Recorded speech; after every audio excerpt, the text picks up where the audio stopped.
Di sini saya akan menyelesaikan tugas dari Bapak Fadli Diplom, yaitu mata kuliah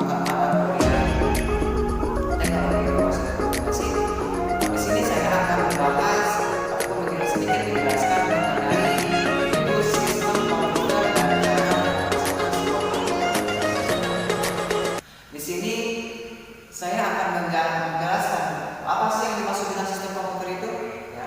Sistem komputer merupakan kumpulan dari beberapa perangkat yang saling bergantungan satu sama lain dan kemudian diproses dan menghasilkan sebuah data. Di dalam sistem komputer terdapat beberapa perangkat. Ada beberapa perangkat tersebut, yaitu ada hardware, kemudian ada software, dan ada firmware. Gimana? Nah, perangkat hardware. Di sini ada perangkat hardware. Apa sih yang dimaksud dengan perangkat hardware? Nah, perangkat hardware ini atau bisa dikatakan juga sebagai perangkat keras, ini merupakan sebuah perangkat komputer yang bisa kita lihat dan juga bisa kita rasakan. Apa contohnya? Banyak sekali contoh dari hardware atau perangkat keras. Di antaranya ada CPU, kemudian ada monitor, keyboard, mouse, dan lain sebagainya. Dan juga perangkat yang selanjutnya ada software, yang mana software ini merupakan perangkat dikatakan juga sebagai perangkat lunak, di mana software ini merupakan perangkat yang hanya bisa dilihat oleh mata saja, tidak bisa dirasakan, tidak bisa kita sentuh. Kebalikan berbeda dengan hardware. Kemudian perangkat komputer yang selanjutnya yaitu ada brainware, di mana brainware ini dapat dikatakan juga yaitu sebagai pengguna, kita manusia yaitu sebagai pengguna atau seseorang yang mengoperasikan sebuah komputer. Baik. Nah, para hardware juga terbagi menjadi beberapa bagian. Salah satu diantaranya yaitu ada perangkat input, kemudian ada perangkat penyimpanan, ada perangkat pemrosesan, dan ada juga perangkat output atau pengeluaran. Nah, di sini perangkat input ini fungsinya yaitu untuk menginputkan ataupun memasukkan sebuah data ke dalam sebuah komputer. Kemudian yang selanjutnya ada perangkat penyimpanan, di mana perangkat penyimpanan ini adalah perangkat yang digunakan setelah adanya proses penginputan maka akan disimpan di dalam sebuah memori. Nah, adapun perangkat hardware yang termasuk ke dalam perangkat penyimpanan diantaranya yaitu ada RAM atau kepanjangan dari random access memory, dan ada juga hard disk, ada juga dan lain sebagainya. Nah, itu fungsinya untuk menyimpan sebuah data.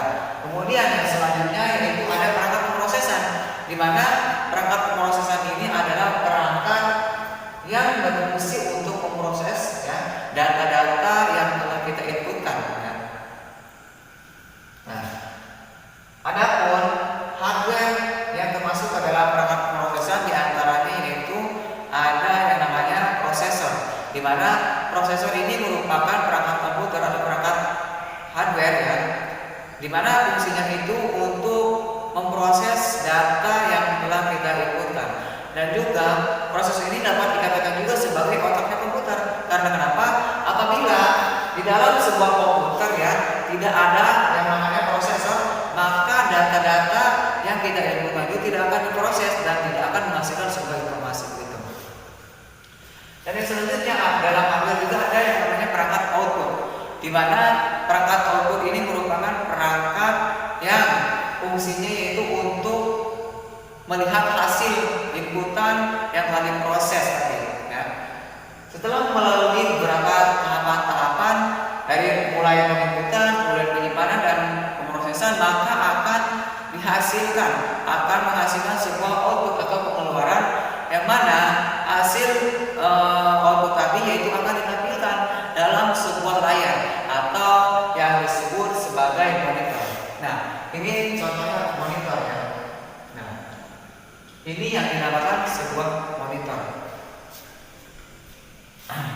Ada juga yang selain monitor yang termasuk ke dalam perangkat output, ada juga yang namanya printer.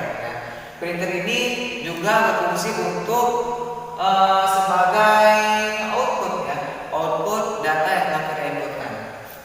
Nah, perangkat komputer yang selanjutnya yaitu ada software ya, dimana saya katakan tadi bahwa software ini hanya bisa kita lihat saja secara visual, tidak bisa kita rasakan, berbeda dengan hardware ya, gitu.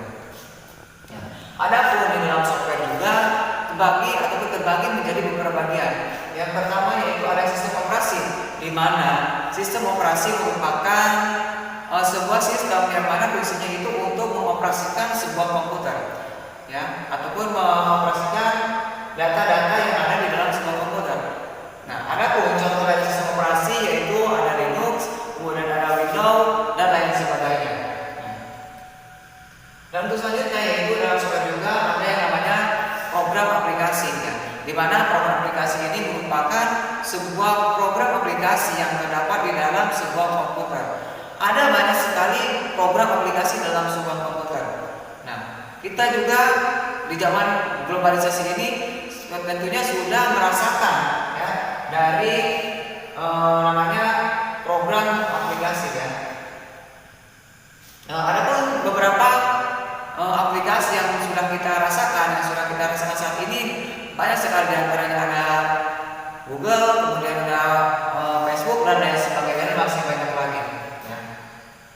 Nah, di dalam program aplikasi ini terbagi lagi menjadi dua bagian, yaitu di antaranya ada aplikasi pemrograman, ya. Kemudian ada database, kemudian pemrograman dan mesin grafis. Ya.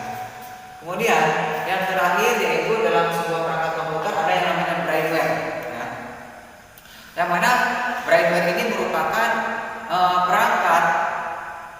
perangkat dalam sebuah komputer. Nah, sebagai sebutan untuk orang atau untuk manusia yang mengoperasikan sebuah komputer. Ya. Jadi jika ada yang bertanya seperti ini, apa sih bedanya brainware dengan user? Ya. Sebenarnya brainware dengan user itu tidak ada bedanya, ya, sama saja, yaitu sebagai pengguna, ya, pengguna ataupun seorang yang mengoperasikan sebuah komputer, gitu. Nah, hanya saja brainware ini merupakan nama gaulnya, istilahnya, gitu. Nama gaul dari pengguna, ya, dari user, seperti itu. Nah,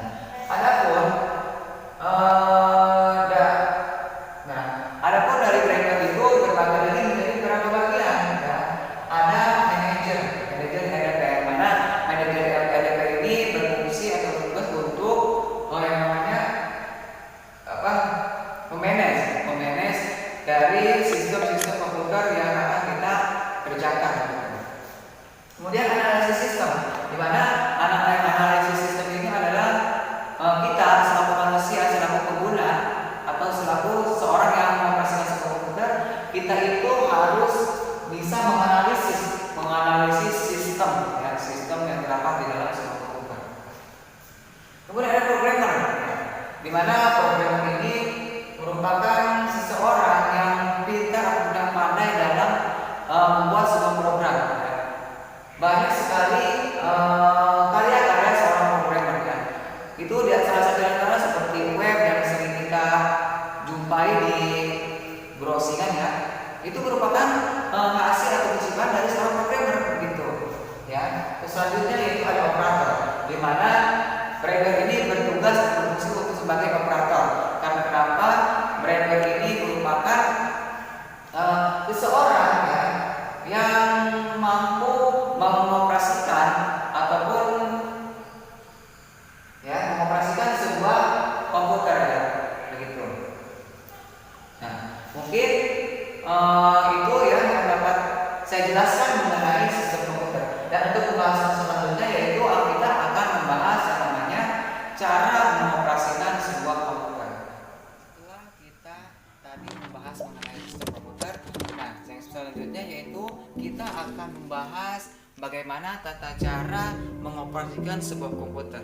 Nah, di depan saya ini sekarang sudah ada beberapa perangkat komputer, ya. Salah satunya seperti ada di sini ada CPU, kemudian ada monitor, ada keyboard, dan di sini juga ada mouse, ya. Nah, baiklah, di sini saya saya akan menjelaskan bagaimana tata cara mengoperasikan sebuah komputer. Nah, ada tata cara yang pertama, kita harus pastikan semua tombol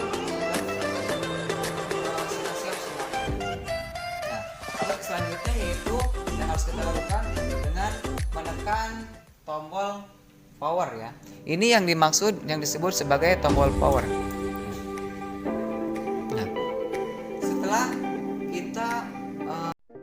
Nah, setelah kita tadi menekan tombol power, kita tunggu sampai layar monitor menyala ya, seperti ini. Dan ketika layar monitor menyala ini, maka yang harus kita lakukan yaitu merefresh komputer ya. Nih, begini. Untuk apa? Yaitu untuk menyegarkan ataupun untuk merefresh ulang program aplikasi yang terdapat di dalam komputer, seperti itu. Nah, dan yang tadi saya jelaskan tadi ya. Nah, ini beberapa contoh nih ya yang termasuk ke dalam software. Nah, ini. Dan ini ya, layar ini merupakan tadi yang termasuk ke dalam hardware atau perangkat keras. Nah, ini namanya monitor ya. Nah, kemudian yang selanjutnya yaitu ketika kita ambil contoh ya seperti gini. Kita menggunakan ini aplikasi Google Chrome ya. Ketika kita mau mematikan sebuah komputer, semua program yang telah kita jalankan tadi harus ditutup terlebih dahulu. Sebenarnya apa? Karena apabila tidak ditutup maka akan terjadi kerusakan pada komputer itu sendiri. Salah satu contohnya seperti komputer yang lag ataupun lain sebagainya. Nah, setelah kita tutup programnya, maka cara untuk mematikan komputer yaitu dengan cara nih, di pojok komputer sana ada yang namanya menu start ya.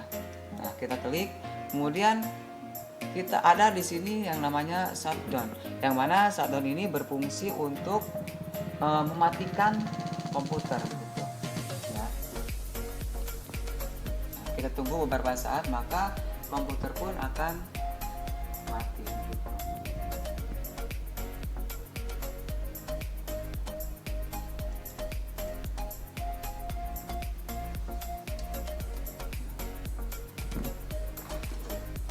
Nah, jadi begitu ya tata cara kita mengoperasikan sebuah komputer. Tetapi kita juga harus bisa merawat perangkat komputer. Karena kenapa? Apabila salah satunya ada kerusakan, entah itu dari monitor atau dari CPU, maka tidak akan berjalan ya sistem komputer itu. Gitu. Nah, baiklah teman-teman, mungkin ya kita tadi sudah membahas yang namanya sistem komputer, kemudian tadi tata cara mengoperasikan sebuah komputer ya. Semoga apa yang saya sampaikan bisa bermanfaat bagi kalian semua dan khususnya bagi saya ya. Dan saya mohon maaf jika ada penjelasan ataupun kata-kata yang kurang berkenan ya, karena kesempurnaan itu datangnya dari Allah dan kesalahan itu berasal dari saya. Mungkin cukup sekian, wabillahi taufiq wal hidayah. Wassalamualaikum warahmatullahi wabarakatuh.